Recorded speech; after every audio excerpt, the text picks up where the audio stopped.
Rusty Quill presents. Welcome to Ain't Slayed Nobody. This is an actual play podcast intended for adults and may contain material that some people find disturbing. Please see the episode notes for content warnings and listen with care. Hey folks, this is Cup, and we've got a new deal from our friends at Chaosium that's worth rolling sand over. For the entire month of May, use the code AIN'TSLAYED at checkout at chaosium.com and get 10% off any Call of Cthulhu product. That includes the classics, new releases, if you're feeling fancy, a trip through fog-drenched Victorian England in Cthulhu by Gaslight. This setting drops you straight into 1880s London, where secret societies are plotting in shadowy alleys, while you try to keep civilization from collapsing. All you need is the Investigator's Guide and the Keeper's Guide to start playing. Plus, when you buy directly from Chaosium, you get the PDF for free. And if you start with the PDF, but later you want the hardcover, they'll knock the price of the PDF off your book order. Again, that code is AIN'TSLAYED at chaosium.com. Tell your friends and treat yourself to some horror. You've earned it. We all belong outside. We're drawn to nature, whether it's the recorded sounds of the ocean we doze off to, or the succulents that adorn our homes. Nature makes all of our lives, well, better. Despite all this, we often go about our busy lives removed from it. But the outdoors is closer than we realize. With All Trails, you can discover trails nearby and explore confidently. With offline maps and on-trail navigation, download the free app today. Avoiding your unfinished home projects because you're not sure where to start? Thumbtack knows home so you don't have to. Don't know the difference between matte paint finish and satin? Or what that clunking sound from your dryer is? With Thumbtack, you don't have to be a home pro. You just have to hire one. You can hire top-rated pros, see price estimates, and read reviews all on the app. Download today. Ever wonder what your lashes are destined for? The cards have spoken. Maybelline New York Mascara does it all. Whether you crave fully fan lashes with Lash Sensational, big, bold volume from the Colossal, a dramatic lift with Falsies Lash Lift, or natural-looking volume from Great Lash, your perfect lash future awaits. Manifest your best mascara today. Shop Maybelline New York and discover your lash destiny. Shop now at Walmart. This podcast is brought to you by Aura. By the time you hear about a data breach, your information has already been exposed for months. On average, companies take 277 days to report a breach. That's 9 months where hackers have access to your personal data. That's why we're thrilled to partner with Aura. Aura is an all-in-one digital safety solution that monitors the dark web for your phone number, email, and social security number, sending real-time alerts if your info is found. It also includes a VPN, password manager, and data broker removal to help keep you safe. For a limited time, Aura is offering a 14-day free trial plus a dark web scan to check if your personal information has been leaked, all for free at aura.com/safety. That's aura.com/safety to sign up and protect your loved ones. That's AURA.com/safety. Terms apply. Check the site for details.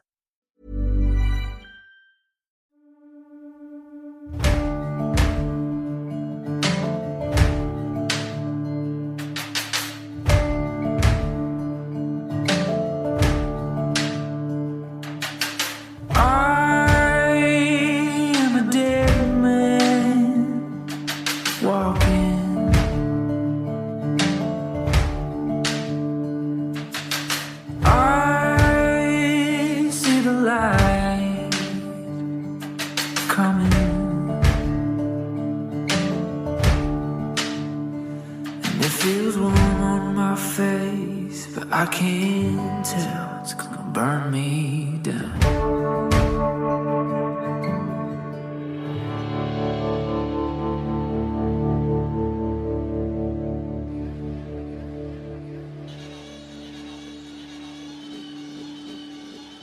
When we left the posse, the head of community, Grace, had welcomed you to Olvido. And after she indicated that Colin Brock was the leader and she called him father, I believe Ellie was getting off of the horse for a possible confrontation. Ma'am? Grace, was it? Will you ask them to stop the music? Okay, Grace turns to face the band and, almost like the music teacher in Whiplash gives a quick zip it signal, And the band stops unimpressively with some lingering squeaks. I actually do appreciate that very much. Thank you. Some of the people in the audience continue clapping. Are we able to observe how these people look? Do they look like have their wits about them, or... Yeah, like, what's in their eyes? It's a mix. There are some people in this crowd that seem disengaged. They're not making eye contact, staring at the ground, sometimes clapping, sometimes not. Others are much more animated. They're grinning at you. They seem to be hanging on to every word of this conversation you're having with Grace. I just feel the need to say it again that something does not smell right. I'm not going to draw my gun, but I will pull back my coat in an obvious way and start tapping on the grip while I glare at this woman. I'll assume Ellie's wearing that coat on top of her white coveralls, and that she's also wearing her gun belt. Grace looks down and notices you tapping on the gun, Ellie. Then she steps closer and smiles. You will not need your weapons here, my friends. We are peaceful people and consider you part of our family. Get to know your brothers and sisters. Why don't you tell us more about Father Brock? Ma'am, do you know where we could find the father if we wanted to speak with him? Father Brock is eager to speak with you, but unfortunately he's left to fulfill duties of the church. Sacrifices, I understand. How long has Brock been here in Olvido? 2 years to the best of my knowledge.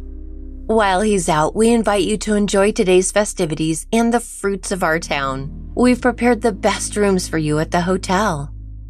Now Grace looks up toward you, Johnny, but really she's looking at Birdie, and she extends her hands toward you.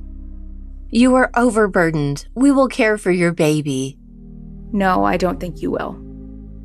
We're still getting to know each other. I understand. Grace does back off a bit, Ellie, after that response, and she motions to someone else. Maybe it's the man who runs the corral. Beautiful animal here. I'll take him over to the hotel and come back for the others. And he points over to a hitching post along the outer wall of the hotel. It's about 6 feet long and seems to be in a fairly central location for the town. So that's the last time I'm going to see Sinead, is that what you're saying? No, I'm not saying that. You were awful specific about where we were tying those horses. I'm looking at a map of the town, that's all. I would like to give Sinead the longest hug. Goodbye, baby.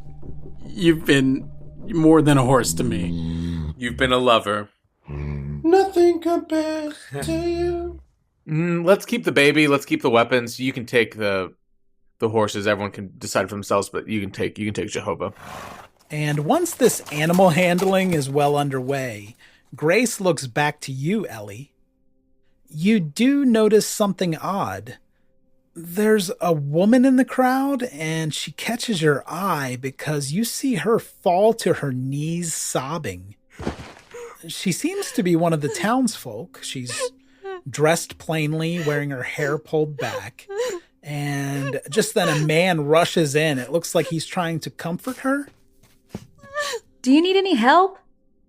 The woman waves you off, Ellie, and she begins to pull herself back onto her feet. Okay, I'm gonna ask Grace, what's going on with her? She will be fine. We're overcome with joy upon seeing you. I'm sure that's it. Okay then, fun town. Then a tall man in a bowler hat steps out of the crowd, and he tips his hat toward the party. He's wearing a white shirt and a black tie beneath a dark brown waistcoat. There's a gold chain running into a pocket beneath his shiny sheriff's star, and his long tan duster matches his trousers, which are fitting over polished black boots. Howdy, friends. I'm Sheriff Hester. Welcome to Olvido. I'm glad to finally meet you. Howdy, Sheriff. We apologize. Were you also at the service? Which service is that, friend? Whatever it is that y'all were doing with all the music and the hooting and hollering. Oh, this isn't a service. This is simply our welcoming committee. Sure. Our regular services are in the church on Tuesday evenings. And he points to the church on the hill. You can make it out better now that you're closer, and you see an adobe church with its entrance of 2 wooden doors facing the town. The front of the church has 2 towers that are crowned with crosses. I'll show my badge and ask him, how'd you come to be sheriff of this town? Well, I was elected by town residents with support from the father, of course. As he says this, he sweeps his hand, gesturing to the still celebrating crowd. They're just clapping. Yeah, it's like a hootenanny without the upbeat music. So as the sheriff is drawing your attention to the crowd, Jay, will you give me a spot hidden roll for Lance? Let's see what he notices. I rolled a 62. Okay, I don't think that's going to pass for Lance. I doubt it. Well, Lance just recently came out of a little coma, and he's probably still feeling the effects. And he's also been very quickly introduced to Birdie and brought into this strange town. Were they called Colin Brock father? They do, that's right. And that would seem strange to you, Lance, who knows Brock as a ruthless outlaw. And where is Colin Brock? When will he see me? In due time. He's usually gone for just a day or 2. It's not really helpful, but okay. Ma'am, I appreciate your kindness. We will avail ourselves of this fine town's amenities, and we will seek you out forthwith. Chuck getting after it with the language of the era. That I just throw off the top of the dome? That's how I bring this podcast. And Grace clasps her hands together and nods toward the group. Be well. I know you all need rest. Now that is accurate. For my own clarity, you're opting to explore Olvido on your own for now? That's what Johnny would like to do? Do y'all want to check into the hotel and drop off some things before we look around? Yeah, absolutely. Okay. I'll walk the group over to the hotel, maybe avoiding the crowd if we can. Okay. Although they aren't really trying to bother you. And the Fulton Place Hotel, it's maybe just a 1 or 2 minute walk from where you were speaking to Grace. That man who spoke to y'all earlier is tying Eric to the hitching post as you approach, and he gives you a quick wave of the hand. He looks really excited. As far as you can tell so far, this hotel is the only place to stay in Olvido. It's an old adobe building, at least 100 years old, you would think, but the signage looks new. There's wooden railing running around the veranda on the ground level and the second story of the building. From the number of windows, you'd guess that there are 15 to 20 rooms altogether. As you step through the large red doors into the lobby, you see an adobe fireplace in the center of the room. You could pass around that on either side. There are 2 comfy-looking chairs and a small table in front of the fireplace. Off to the right, there's a longer dining table with 4 chairs, and it looks like there's some clean glassware set on the table. There's a wheel chandelier hovering above that setup. There are 3 huge colorful rugs spread across the floor with various geometric patterns. These look like Mexican patterns to you. One of them is running along the staircase to your left, and there's a short corridor that opens beneath those stairs. This hotel looks quite decent. As you pass by the empty fireplace, you'll see that the main desk is about 8 feet across and has a wide countertop. There are double doors with big glass windows on each side of the desk. A woman is standing behind that desk, and she's smiling as you approach. She's probably in her late 30s, and she looks a little disheveled, actually. She has brown hair, she's wearing a well-worn suit. It's gray, it has these fraying yellow roses embroidered on the skirt. It kind of reminds you of a show costume. I say, evening, ma'am. Name's Johnny Rhodes. I expect you are expecting me. You all must be the Bishop party.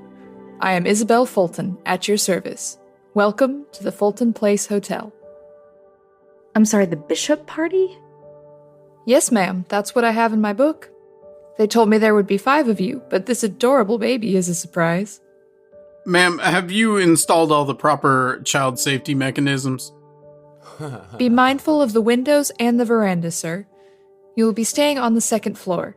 None of the furniture is tethered to the wall. And the electrical outlets are non-existent?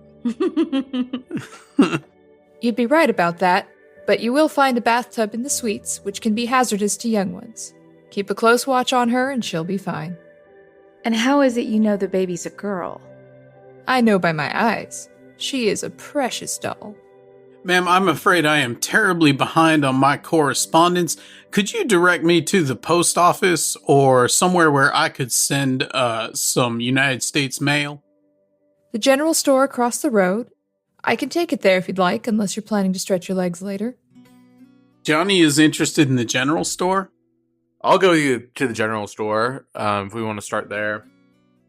Okay. Would you like to finish checking in here before you head out? Sure. Ma'am, it's been a journey. Can we go ahead and get our room keys? She looks down and turns through a few pages in her book. Let's see. You've caught me in an awkward moment here. We only have 3 suites at our hotel. Would any of you like to pair off or take a standard room? Everything is complimentary, of course. Well, the baby and I will take one of the suites. Look, if anybody else wants to sleep with an infant, I fucking dare you. I'm down to share a room with someone. We can just drink whiskey all night. Again, reminisce on what's been an incredible week that will probably end very soon. You want a room together, Father? That'd be great. Cup, real quick. Yeah. Do I have any drugs left? I can't remember. I hope you do. Oh. I think you did have just a little bit after the campfire, but this is going to be the last of it, let's say. All right, Jeremiah, come on up. Let's get ripped. Okay. That leaves 1 more suite. Ellie can have the suite. I'll be having a smaller room, if that's all right. Yes, good idea. I'll do just fine with the suite. That all sounds fine. Sir, Mr. Kilkenny, you'll be adjacent around the corner from the suites on the back of the building. And here are the keys. From the keys, it looks like Johnny's in 204, Ellie in 205, Flint and Jeremiah in 206, and Lance in room 207, the non-suite. So Ellie, being right next to Johnny, could be helpful if he runs into parenting trouble. Oh, I'm going to have earplugs in. I'm not even going to notice. That's how I know you're a seasoned parent. Johnny leans down and says, "See, honey, mommy doesn't even want you around." I've been carrying her all day. It's your turn. Ma'am, if you wouldn't mind sending up a bassinet, that would be fine. We don't have anything like that available at the moment. We don't need that. You can just put her in a drawer. Just put a blanket in there. Sure, we'll do that. And then you close the drawer and go party all night. Baby's there every time. Well, it sounds like you've worked it out. Meals are included, so you're welcome to join us for breakfast at 7. If you need anything, we'll be here overnight. Ring the bell if there's nobody at the desk. And she gives the bell a ring just to show you how that works. And she said we, so that does draw your attention now to a little girl sitting on the floor behind the desk.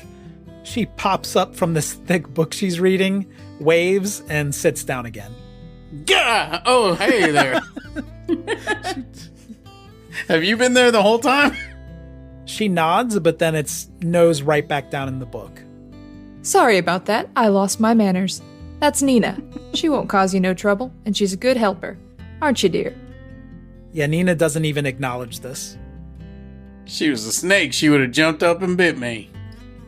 She's a mousy girl, probably between 10 and 12 years old, and she's dressed like a kid in the 1890s.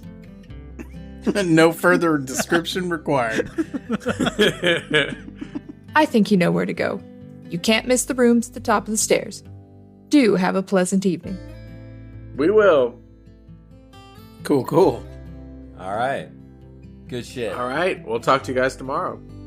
If you're heading into your respective rooms then, you will be impressed by the suites, which are about as nice as the room you had, Father Flint, in Las Cruces. Is there a phonograph? Yeah, what does a suite mean? Like, is there a kitchenette? Is there a pull-out sofa? There's a bathtub in each suite, so that's really nice. These rooms are spacious, they're well appointed, the beds are large and clean, you have views of the gorge and the distant plains. Although in hindsight, maybe they should have put the suites on the mountainside, which would have a better view, but here we are.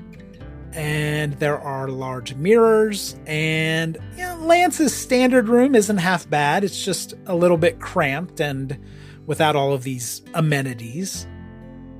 Is there something I can play these Baby Einsteins videos on? Yeah, you have your iPad. If no one else has any thoughts, I'm going to the general store, I guess with Father Flint. Yeah, hell yeah, let's go. Sure, you could drop some things off and then head back into town. Yeah, let's all go to the store. Maybe we can get some milk or something for Bertie. I'm going with you guys. General store it is. Okay, as you leave the hotel and go back onto that main thoroughfare, you'll notice that things are eerily quiet now. There's nobody around, really. You do see the general store across the way. This is an unremarkable wooden building with a short porch and a large window displaying some of the goods. Painted on the front of the building, you'll see them advertising some of the things they have inside, including a post office. They have dry goods, they have vegetables, they have nails, all kinds of good things inside. The porch is empty, and you think that maybe there were some things out here earlier, so maybe it's near closing time and they brought those things back inside. When you enter the store, you see the usual things you'd expect behind a U-shaped counter. Fabric, tools, food items, all the necessities. I'm gonna go find whoever is the, person running this store. That would be fine. There's an older gentleman straight ahead behind the counter. He's wearing spectacles and does look up from whatever he's reading, just to give you a nod and a faint smile. Then he goes back to his book. You don't recognize him from your arrival. He wasn't at the welcoming parade as far as you can recall. Okay. No, that's important to me.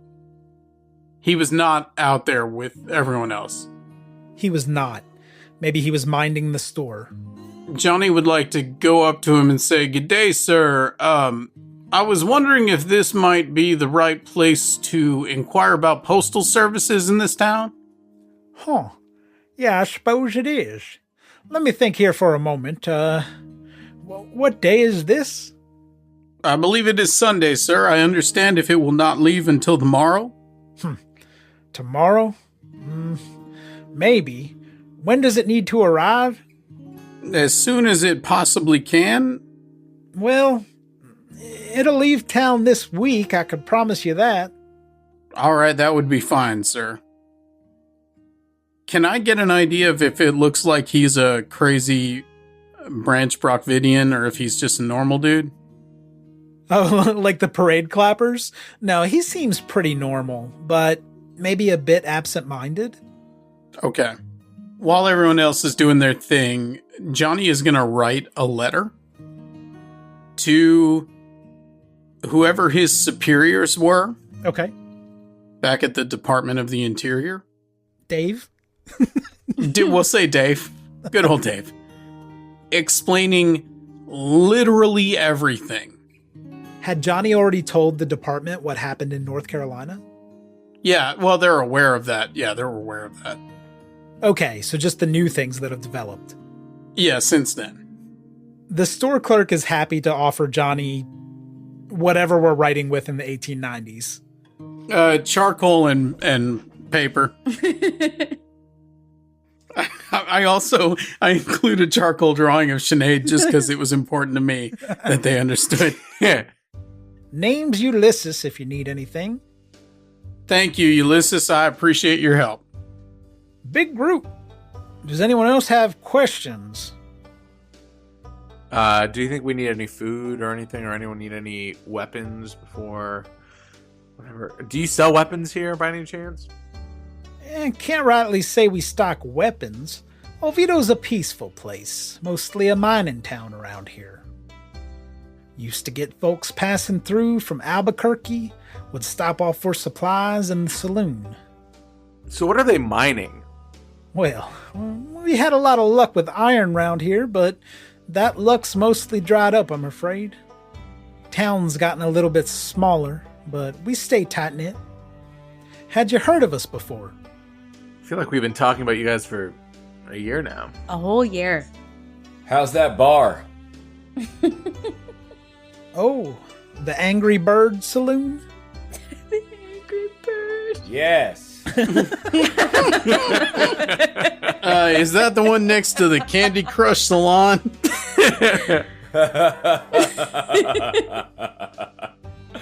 Clash of Clans blacksmith. Just head over to Farmville. You'll find Colin Brock there.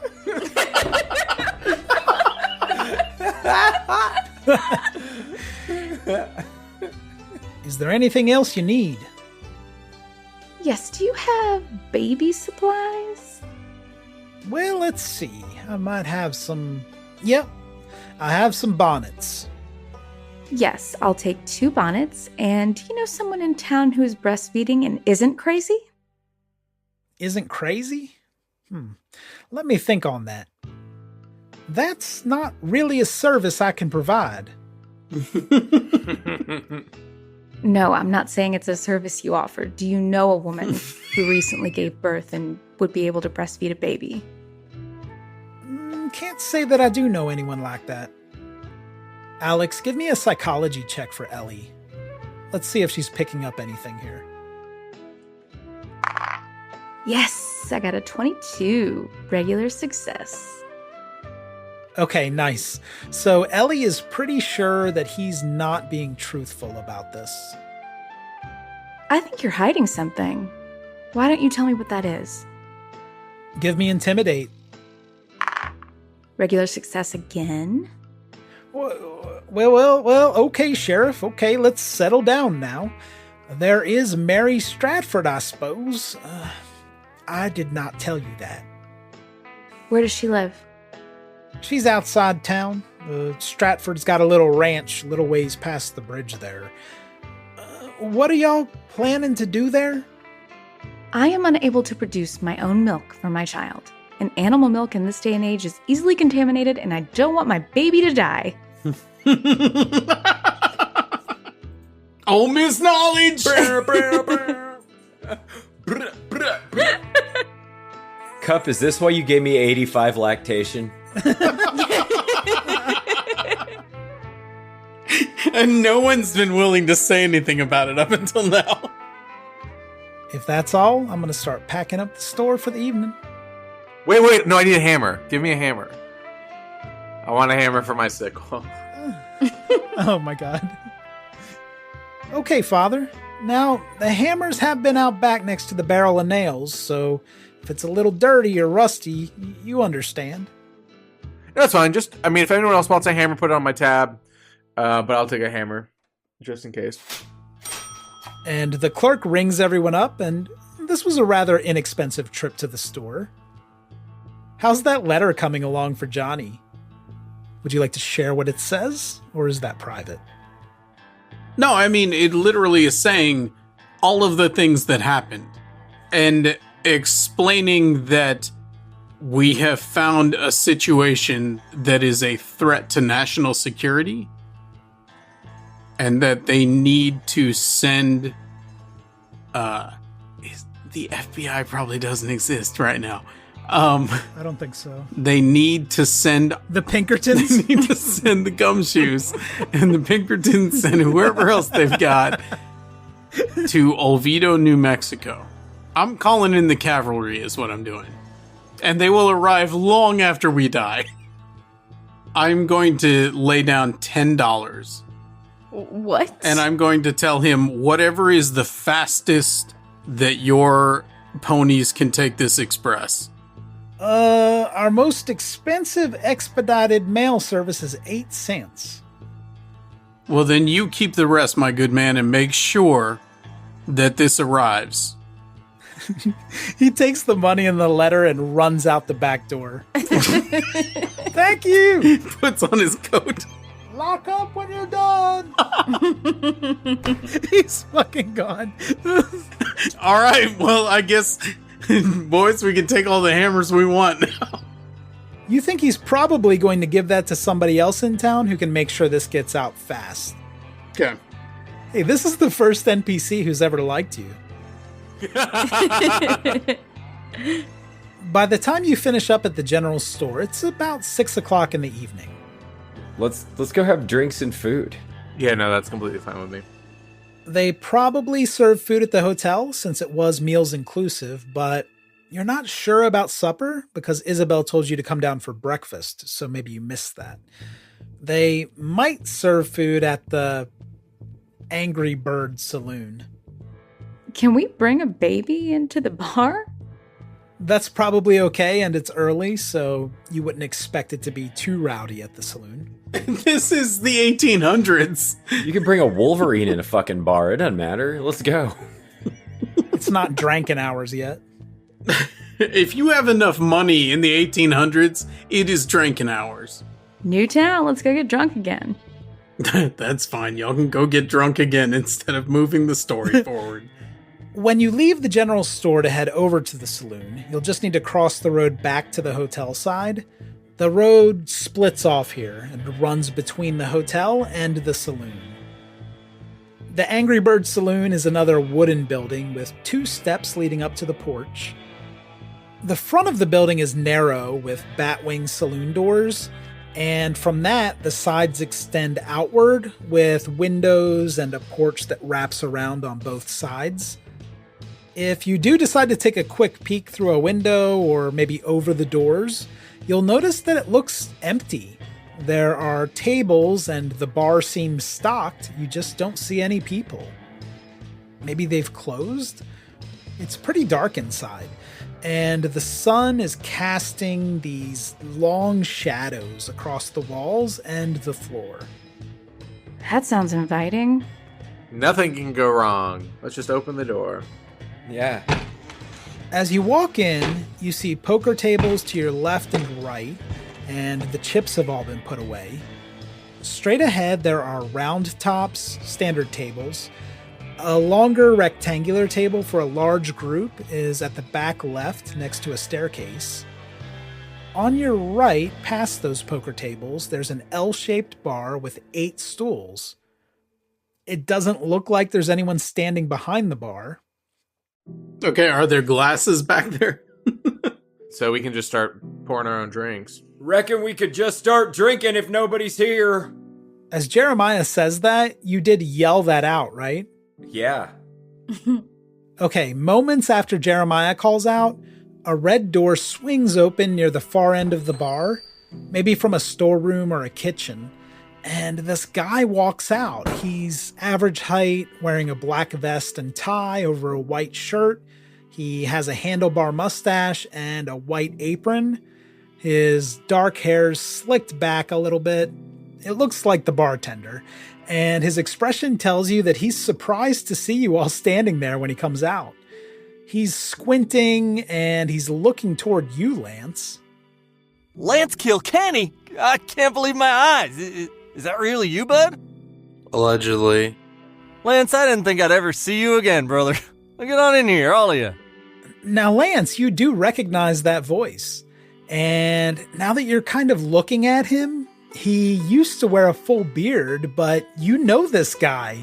He used to run in Brock's gang with you. This is Dylan Heath. He was in the gang at the same time you were, but you weren't super close to this guy. You did a few jobs together. His name's Dylan Heath? Yep, his name's Dylan Heath, but he likes to call himself Dust Devil. Oh, God. What an idiot. Oh, God. Wait, but why? Why is he Dust Devil? Maybe he sells vacuum cleaners. Yeah, he's the Dirt Devil. Yeah, it's like a little mini tornado thing looking. But yeah, Dust Devil's a little dust storm. But it's not fast enough to do any actual damage. Nevertheless, he's very proud of that name. That's so sad. All right. Lance, it's me, Dust Devil. I'm sorry. I don't know who you are. Are you serious right now? No, you're pulling my leg. Nope, don't know who you are.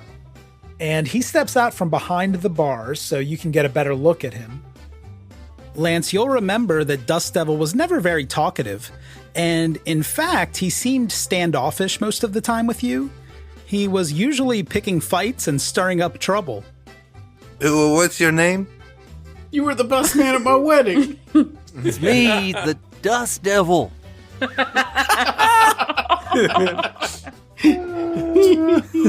And he does a pirouette. Ryerson! You'll have to forgive me. I've taken a few knocks on the head in recent days. Tell me again. You said Dust Devil. And then there was a lot of laughter. What did you want to talk about there, Dust Devil? And do you have another name? Because I don't think I can keep calling you Dust Devil. It's fucking stupid. Well, I suppose you always called me Dylan. That'd be fine. Very well. I'm pretty sure Dylan wasn't a name back then, but... Well, we'll just call him Dust Devil for now, then.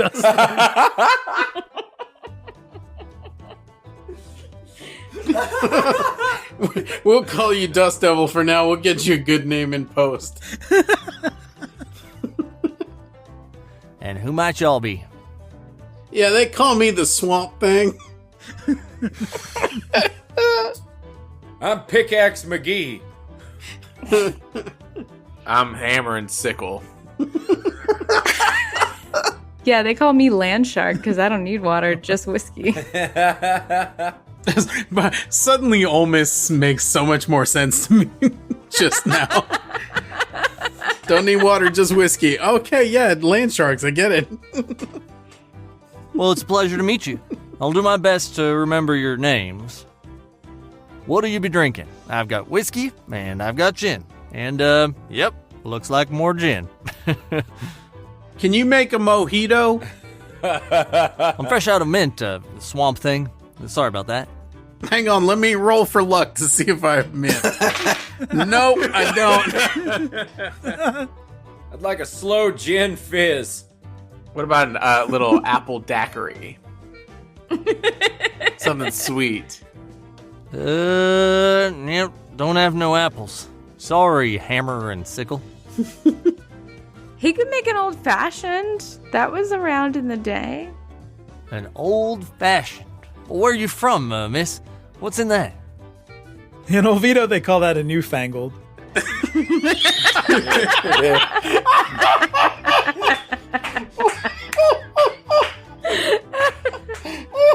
That's good.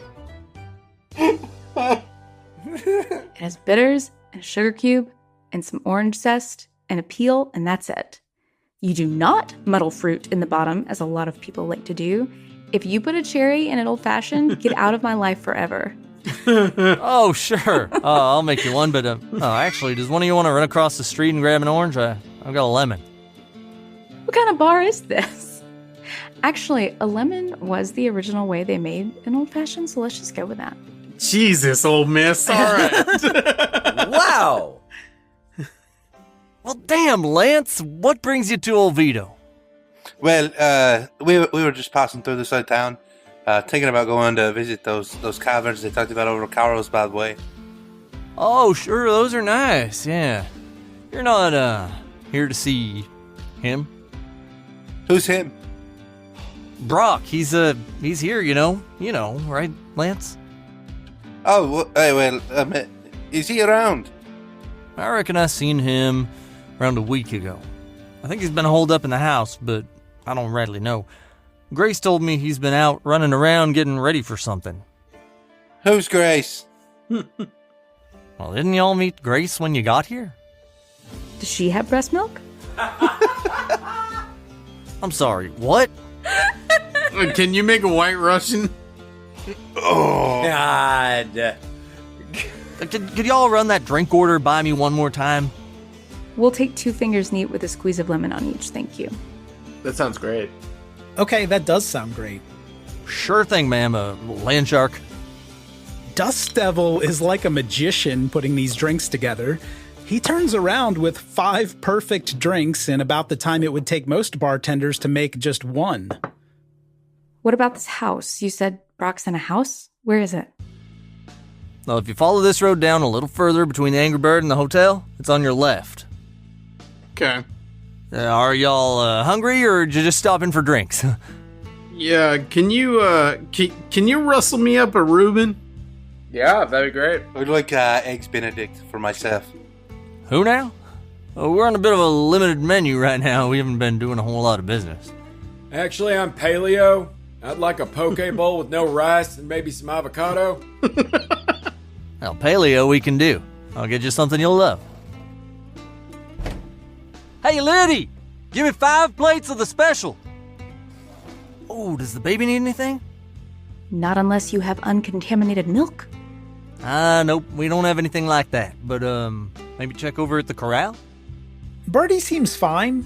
She hasn't really eaten anything, or cried for that matter, since Johnny pulled her out of the ground. All right, we don't need milk. That's fine. The baby's probably the devil anyway. Johnny is now wondering if you're the right motherly figure. As you just said that she might be the devil. Johnny didn't carry this baby in his body for 9 months. Neither did you. That's irrelevant. Irrelevant. Johnny is super weirded out right now. Y'all, I think I'm having another aphasia, but weirder. Hey, how'd you get that stupid-ass nickname? Oh, well, what nickname's that? Dust Devil, that dumbass thing you keep calling yourself. How'd you get that? Oh, well, I'm surprised to hear you call it stupid. Look, just tell me how you came about being called that.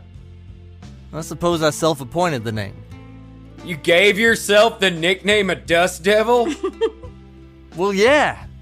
You could have chose anything. You could have been any... You call yourself Dust Devil? I thought it was fearsome, because I was in a gang, and we were in the dust, you know? I gotta tell you, to be honest, we have all made fun of that nickname behind your back from the start. You gotta do it to his face, man. You gotta help a man out. I am a changed man myself, and I would love to help you with this. Let's go ahead and start workshopping you a new nickname. Dust Devil's shoulders are slumped. He looks dejected, but he's forcing a smile. Hey, Dirt Dylan, where are we at on that food? Let me check on that food. Hey, Liddy, you got something for me? It'll just be 5 minutes or so longer on that. Did you think that it would strike fear in your enemies to hear that the Dust Devil was a-coming? Man, I don't know. I was 16 when I picked it. You're a big, obnoxious tornado that does nothing. Well, I appreciate the sentiment, Pickaxe McGee. Why aren't you looking at me, devil? Give me an intimidate roll for Jeremiah to see if you can talk him into changing his nickname. Oh, I have to roll to be a smartass? Okay. Oh! Okay, alright. I got a, I failed. I got a 31. You were so excited. I was so pumped. I thought I had something in Intimidate, but I don't. But you see, the Dust Devil brought me this far to owning this fine saloon, which I also named the Angry Bird Saloon. The food is catapulted out of the kitchen and knocks you off the bar stools. No, but Dust Devil does go grab those plates from the kitchen. He sets those down in front of you, and the presentation isn't much, but the food is incredible. This meat is tender. It has this sweet and salty flavor. The vegetables served with it are kind of pathetic, some undercooked potatoes and greens, but this ham steak is amazing. Eating it is almost euphoric. It's so good. You've almost forgotten why you're here. This is gonna poison us, right? This is 100% like Island of the Lotus Eaters vibes right now. Am I getting a hit point? Am I leveling up because the ham steak is so good? Only if you eat 3 more bites, big boy. No hit point. And I'm trying to feed the potatoes to Birdie. Are you mashing up those potatoes first? I'm baby birding some of this food over to Bertrand. But does Birdie react when he tries to feed her? She's not interested. Say, can I get y'all anything else? I ain't gonna lie, Dirt Dog. This is the best ham steak I've had in a while. Yeah, I reckon it's fine and tasty. So what's that weird music we heard when we got here? What do you mean? You know when you kick a bagpiper down a hill? Sounded like that. Oh, they probably threw a band together when they seen you coming. Not everybody enjoys music, I know. Okay, but most are at least trained to recognize a rhythm. Hey, and what were they clapping their hands for after the music stopped? Well, I was here watching the bar when y'all arrived, so I'm not sure. Is that the case? Okay, Jay, give me a psychology roll here, since Lance seems skeptical. I rolled a 25. Hell yeah. Out of 50, okay. Yes! That's a hard success. The one time it's come in handy. On the hard success, Lance, you know that he's uncomfortable with these questions about the music. He knows it's bad, but he doesn't want to talk about it for some reason. Listen, Dust Devil. I gotta get over that name. I apologize. Listen, Dust Devil. You know something about this music. There's got to be a reason they're playing it so poorly. I get it, Lance. The music's not that good. Tell you what, I'll talk to Grace to see if we can put a better band together. No. I don't want you to talk to Grace about this. I want to know why. Why they insist on playing that music if it's so bad in the first place. Maybe nobody here has a good ear for tuning an instrument. I'm not sure. Lance, this isn't my area. You should really ask Grace. DD, can you tell me, when did this Father Colin Brock stuff start? Yeah, you know Brock, he ain't the man you remember him to be, Lance. Say, can we, speak privately for just a few minutes here, Lance? and then you slide him a key. Ain't Slade after dark. Sorry. I don't feel right talking to strangers about our past. I tell you what, fellas, if you don't mind, I think I want to try to find out a little bit more about the situation. And I kind of turn to my friend group, and I say to them, listen, I don't believe this for a second, but maybe I should find out more. Maybe for some reason they believe they can trust me. I don't know. This is the strangest happening I've ever had. All right. Well, if something happens, it's been great hanging out with you this week. So, talk to you soon. Yep. Okay, Lance. Dust Devil is going to lead you to that big rectangular table near the back of the saloon, and here you'll be able to chat out of earshot from the rest of the group. Oof, Lance, I could find someone to patch you up. That wound looks terrible. It would happen to be one of you who took a shot at me.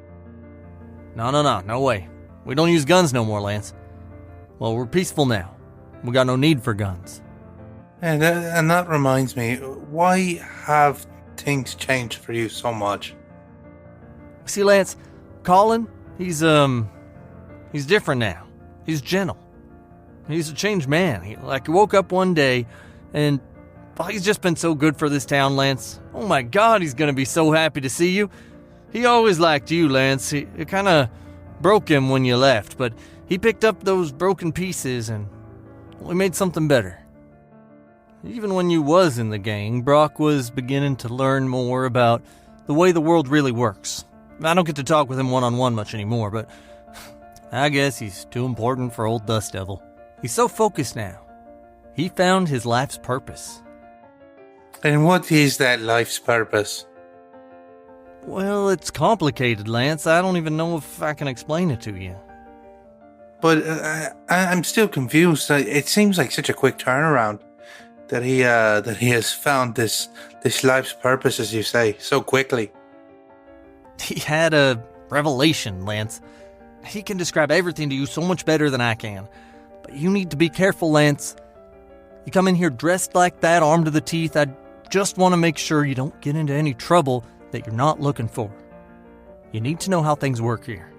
And how exactly does Olvido work? Everything here has a structure, and you don't want to step out of line. I know you talked to Grace. She runs the town, really. But everything comes down the mountain. Look, Lance, you're an old friend. I don't want to see you do anything misguided.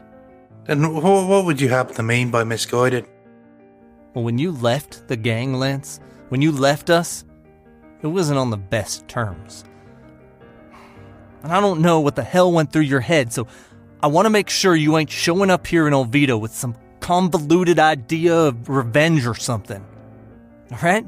And seeing who you come into my bar with, I gotta know, Lance. They know the things you've done?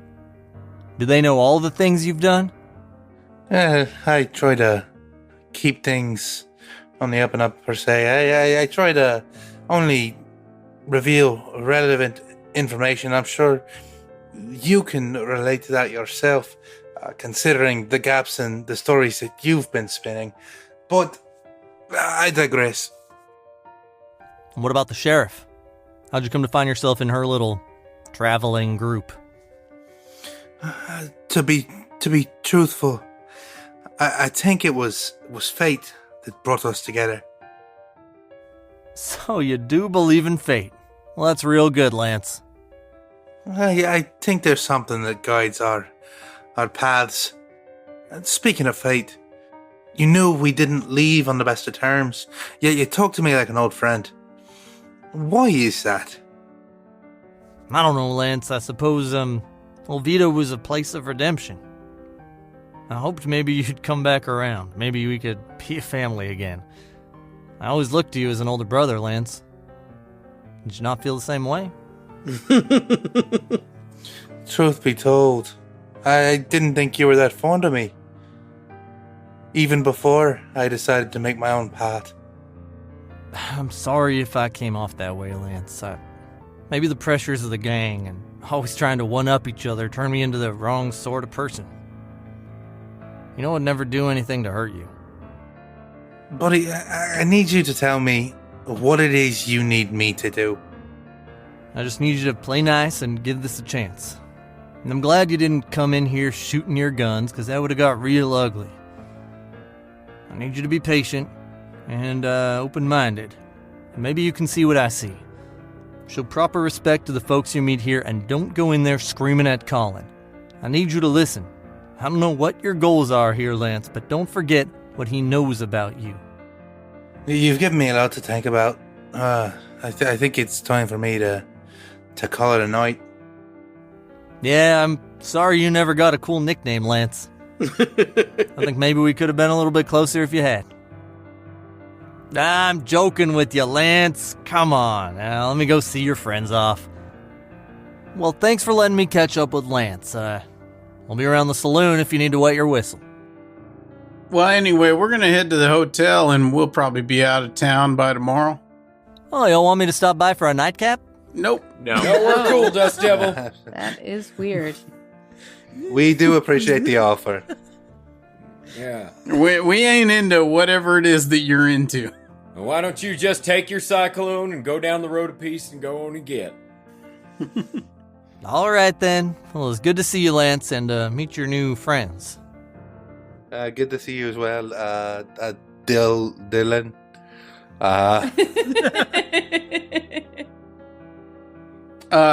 What time of day is it? It's a little after 7 o'clock now. 7 o'clock? We gotta put this little girl down. Ellie, what are you doing? Has she been awake the whole time? Birdie hasn't slept yet. She's just kind of watching. That is a little bit odd, I'd say. Okay, Lance, everybody. I'll see you soon. All right, sounds good. Can't wait to kill that guy later, guys. Johnny is going to go make sure that Birdie gets put down for bed. Yeah, let's get some sleep. Okay, that's easy enough. The hotel is just across the road. When you walk into the lobby, everything is quiet. And heading upstairs to your rooms, all of the keys work. And I'm picturing you all synchronized as you unlock, open, and close the doors. If you left any of your belongings in the room, you'll notice that now they're neatly arranged on the desk. Johnny, your pamphlet is sitting there, and Ellie, your journal. Okay, I'm putting Birdie to bed in the drawer. I'm putting Father Flint to bed in the drawer. That's all part of it for them. Johnny, you can pull out one of the drawers and line it with blankets and pillows and set Birdie right in there. Damn right. And of course, Birdie's an angel. She's not fussing at all. My daughter is perfect. To you, she is. The way these rooms are laid out, the suites face the southern side of town, the gorge and bridge that you rode in on. And at this point, everyone except for Lance, who isn't staying on that side, give me a spot hidden roll. See if you notice anything as you draw the curtains for the night or take one last look outside. I rolled a 39. I rolled a 5, which is certainly an extreme success. What's a 51? Did I succeed? I don't think that's a success for me. All right. Jeremiah succeeded? Yeah. Just a regular. Ellie and Jeremiah. It's summertime and the sun hasn't quite set yet, and you're going to see black smoke rising in the distance. You know there's a large fire, but it's not in Olvido. This isn't coming from the corral or anything like that. It's too distant. You can't really make out any details or estimate the distance, but you see it. Now, Johnny, on the extreme success, you've got those eagle eyes, don't you? I do. You are certain, Johnny, that this smoke is coming from a fire at the ranch you visited. Maybe it's that abandoned barn, maybe it's the house, maybe it's both. You're not sure. I'm gonna look over to see if Birdie is reacting in some way. No, Birdie can't see anything. She's in the drawer. And even if you pick her up and show her the smoke, she's not going to respond to it. Pick up the child. Show her. Show her. Make her watch. This is what I saved you from. Look at it. That's got to be a comfort that you saved her from this. Okay. Hush, little baby, don't say a word. Your home is burning down, my little bird. This might be the first reaction you've ever really gotten out of Birdie, but Johnny, she does reach up and stroke the bottom of your chin with one cold finger as you sing. God, she's adorable. She is gonna eat your face. That's fine. She's so cute. I'd let her. It's a sweet moment. Is Jeremiah telling Father Flint about the smoke? Maybe he's too busy getting his drug station set up. Yeah. Yeah, are you going to tell me something? Hey. When you're around, there's smoke. Hell, look out this window here. You see that smoke? Yeah.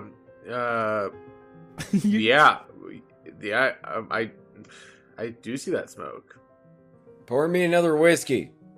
And as you continue settling down, maybe some of you've already climbed into bed. Lance is probably asleep. That's the idea. Give me a listen check, and it doesn't matter what side of the building you're on. This is for everyone, including Lance. I got an 83. Fail. That's a success on a 45. I got a fail. I rolled a 6. So I rolled a 99.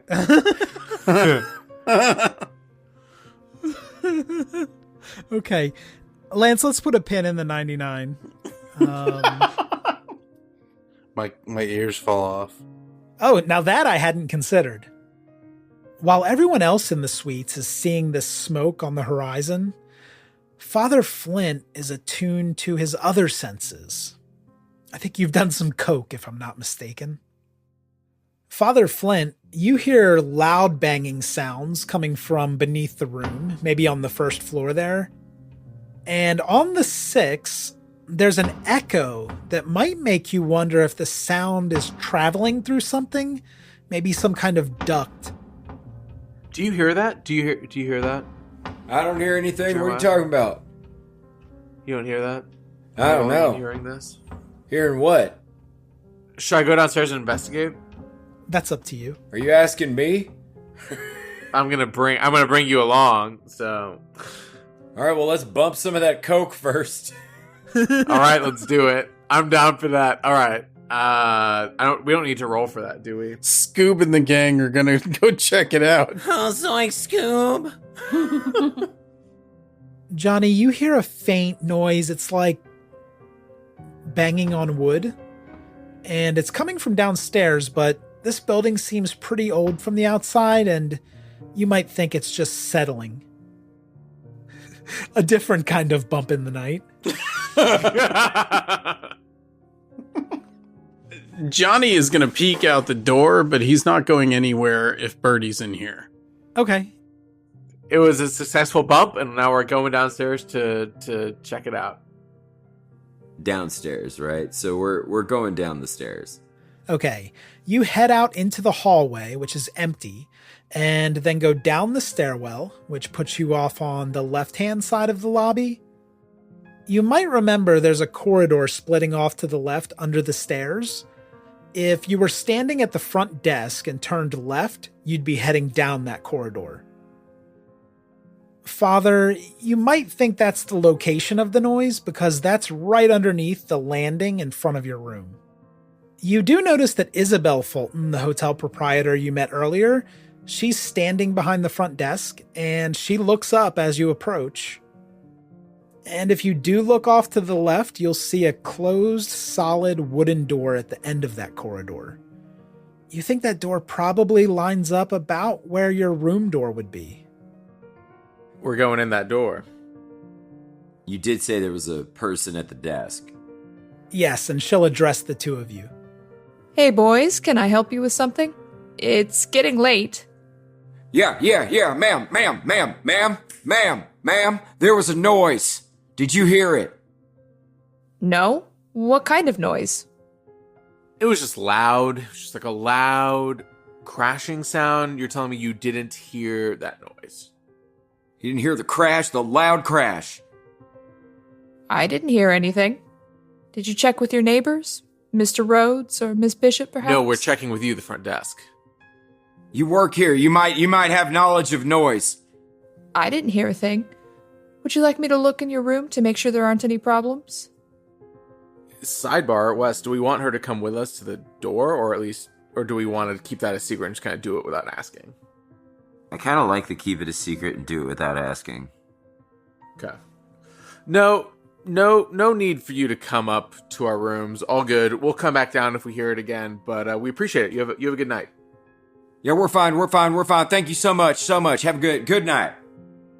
Okay. Y'all get some sleep now.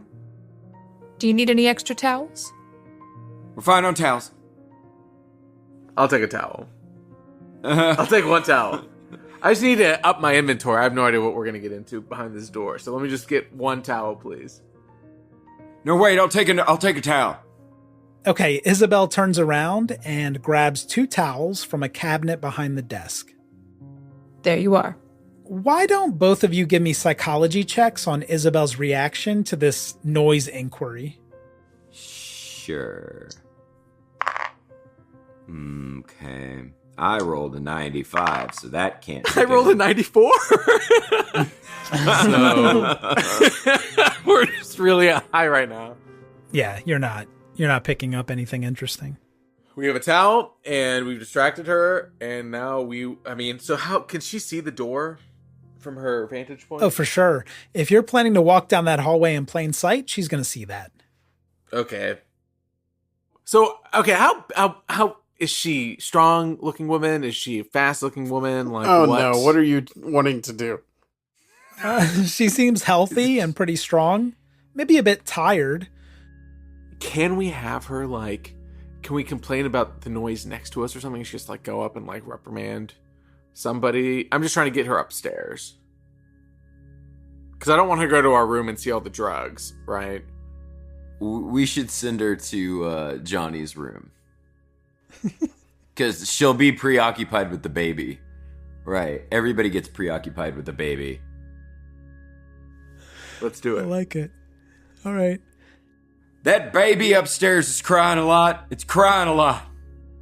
Is there any way you could go up and maybe talk to him really fast, tell the baby to maybe quiet down, or if you have maybe I don't know what baby, a warm towel or something for the baby, maybe to quiet it down, to swaddle it in, that would be really helpful. Yeah, that'd be great.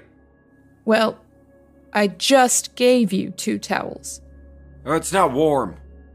And it's not for the baby. This is for me. Oh, of course. Maybe I'm mistaken, but aren't you all friends? Not friends enough to mess with the baby. We really would need your proprietorship to help us out there. I am dressed nice. Does Jeremiah have any game? Let's see. Man, we ain't told you or nothing, but we're prolific treasure hunters. And on our journey, we're probably going to get untold riches. And if you are to bring that baby a warm towel, just right about now, we will bring you back something that would really improve your investment in this hotel. Roll. All right. She's thinking about it. Wes, give me a persuade roll for Jeremiah to see if Isabel's interested in untold prospective treasures. It worked on y'all with Wilkinson. 49. I generally passed. Okay, so it's a regular success. With that bullshit. Okay, might as well. Nina, you watch the desk while I check on Mr. Rhodes and his baby. Shit. Yeah, that little girl who scared Johnny earlier pops up again from behind the desk where she was studying. And as Isabel heads toward the stairs for a visit with Johnny, Nina stares at the two of you. We didn't count on Nina, did we? You ever go behind that door, Nina? Yeah, can Nina go help? How do we distract Nina? Do we need to distract Nina? Can we just convince Nina that we need to go in that door real quick?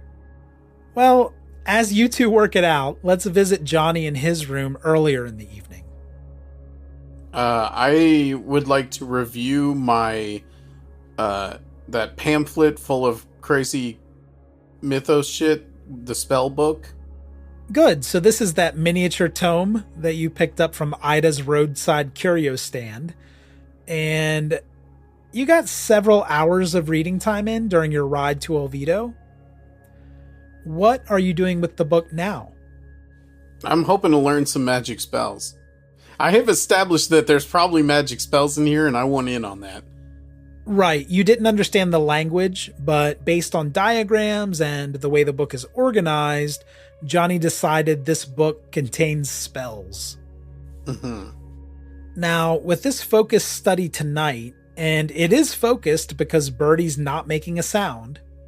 Okay, well, as a parent, I can say, quiet child, that's fine. Whatever she needs to do to be quiet, good enough.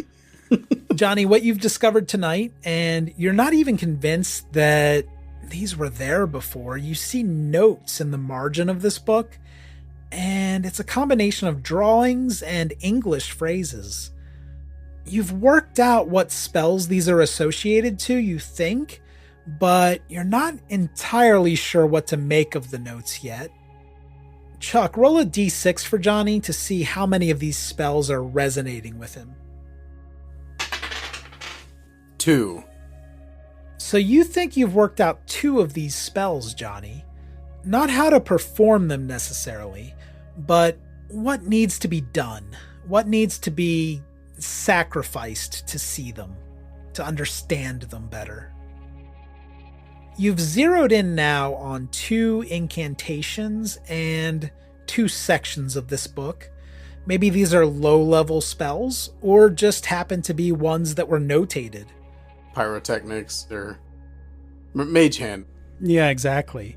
Through your cross-referencing within this book, Johnny, you believe that one of these spells involves a knife and some kind of enchantment, some special power.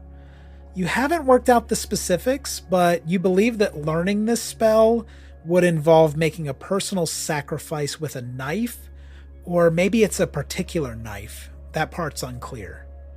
Uh-huh. And the other spell, possibly more direct, Johnny thinks he needs the blood of an innocent.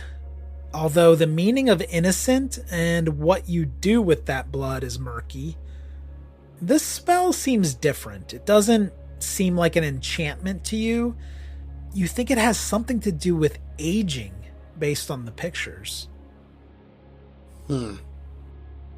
Now, Chuck, give me a sanity check for Johnny after digging through this tome for a few more hours.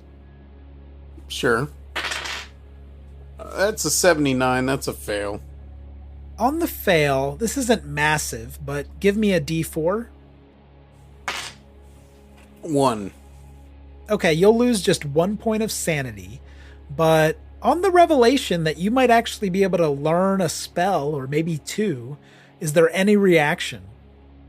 We're going to actually say that Johnny is a little excited. Sure, that's natural. Well, just a little jazzed about this. Feel like we made some progress. And just as you close the book, you hear a knock at the door. Well, I think probably we'll put a pin in that while I go answer the door. Okay. I do like to think that Johnny answers the door with his grandma's butter knife out and a quizzical look in his eye. I have a lot of knives. Now, let's cut over to Ellie's room. What's Ellie been up to? I think I'll just go to sleep if I didn't hear anything. We'll start looking for Brock in the morning.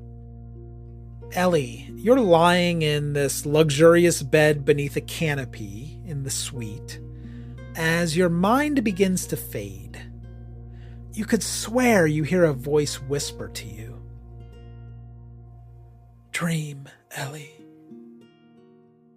As you open your eyes, you find yourself sitting behind a small writing desk, and the chair is creaking. It almost seems to be in response to the sound of branches which are slapping against the side of this cabin that you find yourself in. After a moment, you realize that this is the same cabin you visited on your way out of Canutillo the day you hanged Maxwell Posey. You're sure of this, Ellie. The cabin isn't dilapidated the way your party found it last week. It's in decent shape. There is a man standing beside the fireplace, and he looks concerned. Maybe worried is more accurate. He's pacing and murmuring to himself, almost twitching with anxiety. You know that this is Dr. Henry, the same man who spoke to you in your last dream, but you were in a professor's office then. This is the type of dream, Ellie, a lucid dream, where you're trying to tell yourself to remember these things when you wake up. The man breaks from his muttering and begins speaking to you. Kate, what have you done? I can't do this. I can't stay. I want to help you, Kate. You have to understand. I can't. And when you look down at the desk, you realize that you're writing in Kate's journal, the one that you found in this very desk. Yeah, I remember, in the secret compartment. Yes, and you are holding a pen to the paper, and it looks like you've just written. He is done. He is coming. You're picking up strongly now from the doctor that he's disappointed in you, in Kate. He's shaking his head at you sadly. That's not unfamiliar. I've been through this before. You do pick up this glint in his eye, and you're sure now, Ellie, that this is the same man you encountered in this cabin on this journey. This is Sparky, but he looks younger and much more put together. Kate, I need you to know I'd never hurt you. I didn't want this. I thought there was something different out here for us. This is beyond me now, Kate. It's beyond both of us. And he turns and walks out the front door. Goodbye, Kate. Maybe you were right. And he disappears into the dark of night. I'll close the journal and lock it away. Okay. You start to put the journal away into that secret compartment, and black mist descends on the cabin. It's seeping in through cracks between the wood, filling the cabin. The candles are snuffed out all at once. And as you sit in darkness, in silence, slipping into this void, suddenly you hear glass shattering all around you. An oozing tentacle curls around your neck and squeezes your throat, Ellie. It feels like your eyeballs are going to burst from their sockets. When you feel a sudden release, and now you stand on a bridge, suspended by chains in this void of space. There's a corpse laid out before you. It's Maxwell Posey, the man you hanged in Canutillo. Give me a power roll for Ellie. Oh no, 98. You're gripping a knife, and you look down at your hands, and you feel like Ellie now, and not Kate. This knife, it's interesting, it has a curved blade. And on the failed power roll, you're compelled to do this, Ellie. You bury that knife into the sternum of this corpse, and Maxwell Posey begins to split and shrivel, and black mist escapes his body to join the void. You reach inside, you can't help it, to feel what your eyes are telling you, and the body is empty. There's nothing. And as you continue down this bridge, Ellie, there are more bodies, and they're lined up head to heel. You see Lance, Father Flint, Jeremiah, and Johnny. One by one, Ellie, you do the same thing with your knife, and you open their bodies, slicing towards you.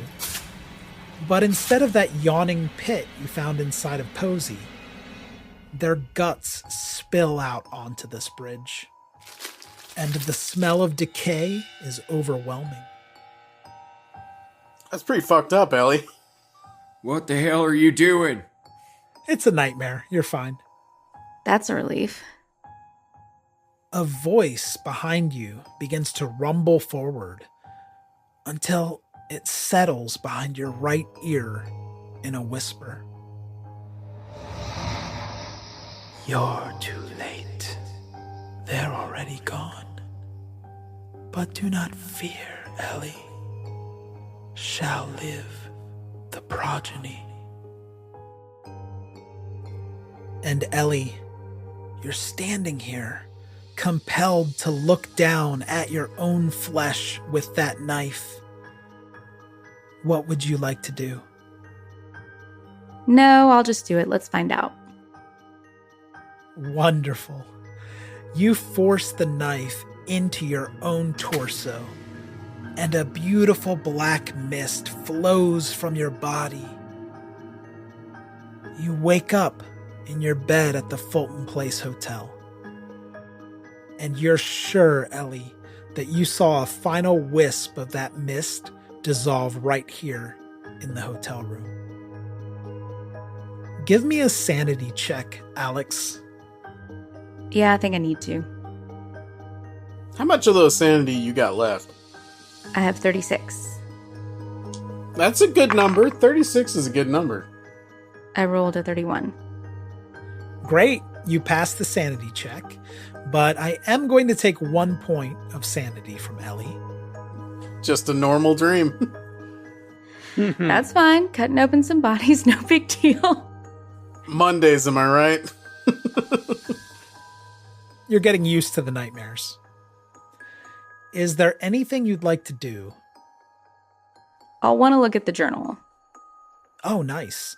Ellie walks over to the desk and opens Kate's journal. Is there anything you're looking for in particular? Just flip through it. Sure. As you begin to turn the pages, you're noticing that this looks much different than the last time you read it, Ellie. In deep black ink, there are scribbles and scratched out words and gibberish notations all over this journal. You look down at the desk and realize there's ink all over this desk and all over your hands. And as you continue flipping through all the way to the end of the book, Ellie, you notice the last page is altered too. And of course, this is your handwriting. It is done. He will be reborn. Ever wonder what your lashes are destined for? The cards have spoken. Maybelline New York Mascara does it all. Whether you crave fully fan lashes with Lash Sensational, big, bold volume from the Colossal, a dramatic lift with Falsies Lash Lift, or natural-looking volume from Great Lash, your perfect lash future awaits. Manifest your best mascara today. Shop Maybelline New York and discover your lash destiny. Shop now at Walmart. This podcast is brought to you by Aura. Imagine waking up to find your bank account drained, bills for loans you never took out, a warrant for your arrest, all because someone stole your identity. Hackers aren't waiting. Why are you? That's why we're thrilled to partner with Aura. Your personal data is a goldmine for hackers, and Aura helps lock it down. Aura monitors the dark web, blocks data brokers from selling your information, includes a VPN for private browsing, and a password manager to secure your accounts before criminals break in. For a limited time, Aura is offering our listeners a 14-day free trial plus a dark web scan to check if your personal information has been leaked, all for free at aura.com/safety. That's aura.com/safety to sign up and start protecting yourself and your loved ones. That's aura.com/safety. Terms apply. Check the site for details.